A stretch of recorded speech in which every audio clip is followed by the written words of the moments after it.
सत्संगत जी, प्यार से कहना धन निरंकार जी। इस परमात्मा के लिए अपने मन के उद्गार की ये जो जिंदगी बख्शी है, ये एक बहुत ही खूबसूरत एक अवसर हर इंसान के लिए कि अपनी असली पहचान कर सके। और वो पहचान इस रचनहार की पहचान से हो सकती है जब ये पता लग जाता है कि ये कर्ता, ये हर चीज का रचनहार कौन है, जिसने हमारी भी रचना की और हम भी इसी के अंश। तो कैसे अपने जीवन को हम भक्तिमय बना सकते हैं जब ये पहचान हो जाती है, और कैसे हर कोई फिर अपने जीवन का एक असली मकसद को प्राप्त कर लेता है। ये भक्ति ही एक हमें एक रस रखने वाली, एक वो जो एक आर्ट कह ले की तरीका है कि हमने हमेशा कैसे किसी भी सिचुएशन में एक जैसा रखना है अपने आप को। और कैसे आज सत्संग के दौरान भी महापुरुष बात समझा रहे थे कि अगर हम खुश के अवसर में भी है, खुशी चल रही है जीवन में, तो काफी बार वो एक ऐसी फीलिंग देता है कि अब यही है और इसी ने ही लाइफ लॉन्ग ऐसे ही कंटिन्यू होना है। और उस कंफर्ट में हमें, एक खुशी में हमें बहुत ऐसा महसूस हो जाता है कि अब फाइनली सब कुछ ठीक हुआ है, अब हमने ऐसे ही रहना है। और फिर ये जब कुछ जीवन की घटना बदलती है और फिर अगर कोई अनचाही बात हो जाती है, सो कॉल्ड जो दुख है वो आ जाता है, तो कैसे फिर मन जहाँ एक समय अपने आप को स्थिर मान रहा था कि इस समय ये एक हम पे परोपकार हो गया, निरंकार दातार ने कृपा कर दी और खुशियां मिली, तो उस समय वो ज्यादा जरूरी कि कैसे अपने आप को हम उस समय भी स्थिर रखें, पेशेंट रखें कि हमने एक ये होप की बात जहाँ होती है कि इस निराकार ने तो जो भी करना है अच्छा ही करना है और अच्छा ही हो रहा है, तो कैसे अपने मन को हम बस एक उदास होने से रोक सकते हैं। वो इसी एक भरोसे पे, एक फेथ पे कि दातार ये भी अच्छा ही कर रहा है। और जहाँ पेशेंस की बात आती है, वहाँ एक अगर हम उदाहरण से भी रिलेट करें कि अक्सर जैसे हमारे हाथों में मोबाइल फोन्स होते हैं,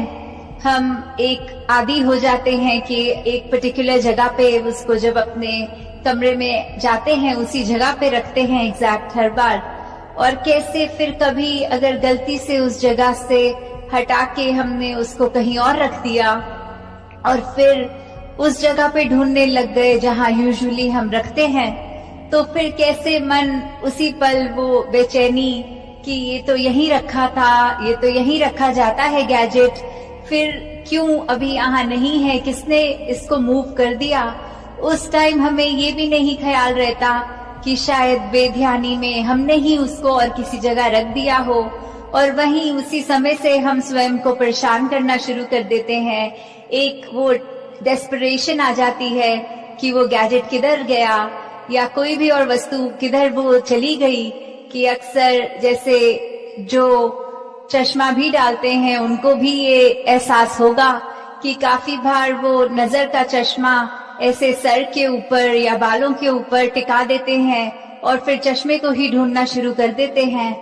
तो कैसे वो होता तो एक जगह पे ही है, चाहे यूजुअल जगह पे नहीं, पर हमने ही उसको एक अनयूजुअल जगह पे रख दिया है। और कैसे फिर एक दिमाग उस घर में रहने वाले हर एक पे आता है कि मैं हर एक से पूछ लूं क्या आपने रखा, मेरा फोन वहां से क्यों उठाया, कहीं और क्यों रखा।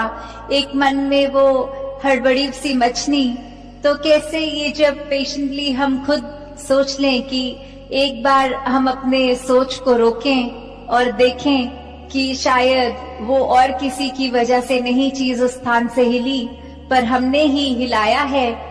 तो कैसे हम इसको अगर एक ब्रॉडर विजन में भी इस एग्जाम्पल को देखें कि हमने अक्सर एक स्वयं ही जो एक हमारा स्थिर मन है उसको हमने अस्थिर करा है, क्योंकि हमारे एक कर्म हम अपने अगर रूटीन में बंधे हुए हैं तो उससे हट के कुछ कर रहे हैं, तो कैसे उसी समय हम अपने आप को ट्रबल कर देते हैं, जबकि ऐसा है नहीं कि स्थिति खराब थी, पर हमने कुछ अलग कर दिया। हमने एक रोजमर्रा के जो हमारे अकस्टम्ड है ब्रेन, एक ये इक्विलिब्रियम से हटे हम एक तरीके से जो बैलेंस से जा रहे थे, और फिर एक ये हलचल सी होने लग गई मन में। तो कैसे अक्सर हम एक बार खुद को अंदर झांक के देखे बिफोर क्वेश्चनिंग एनीवन एल्स, कि क्या हमारे मन की जो बेचैनी है वो करने वाला कोई और है कि हम खुद ही हैं। और अक्सर इसका जवाब यही होगा कि अगर कोई कैसा भी हमारे साथ कर रहा है, मन में हमारे लिए भले द्वेष की बात रख रहा है, कड़वे बोल रहा है, पर उनके बोलों को तो अपने मन में घर हमने ही करने दिया है। एक हम ही रिस्पॉन्सिबल हैं उस पेन के, कि वो इंसान के तो सिर्फ शब्द हैं जो वो अपने मुंह से बोल रहे हैं। तो एक ये डिसीजन, एक चॉइस कि कैसे उन शब्दों को अपने दिमाग पे हमने हावी होने दिया, अपने मन में उस तरह बसा लिया कि फिर अपना मन इतना तंग कर लिया कि सिर्फ हर समय परेशान हो बैठे, हर समय आंसू। कैसे फिर सिर्फ वो इम्पैक्ट सिर्फ हम तक नहीं रह जाता, घर के अन्य सदस्यों तक भी।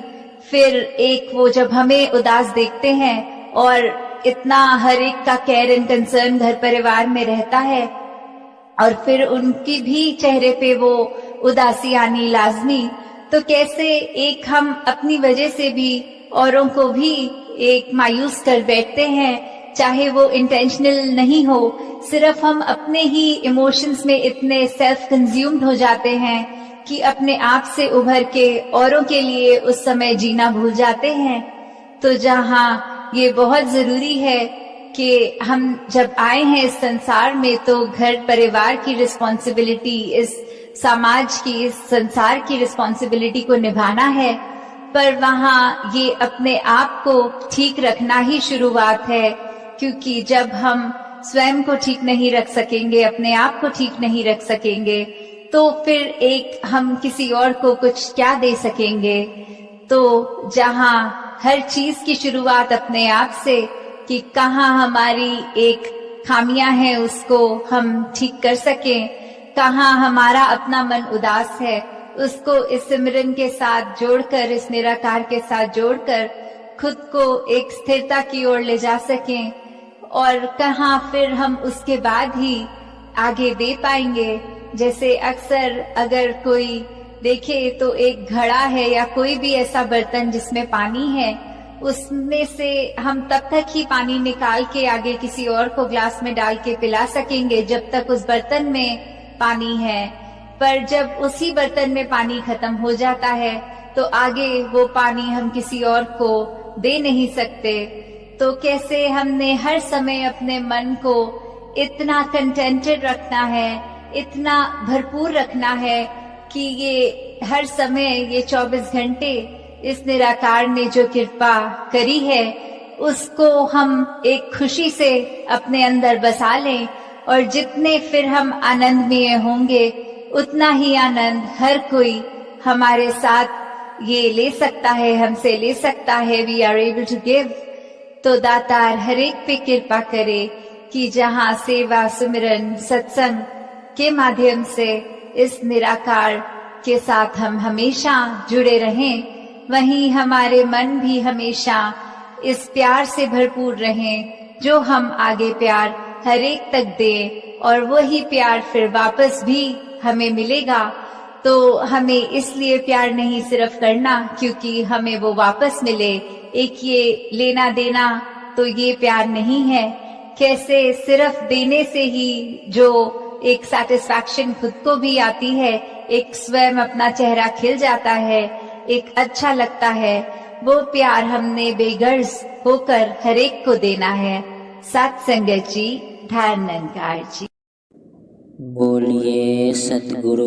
माता सुदीक्षा सविंदर हरदेव जी।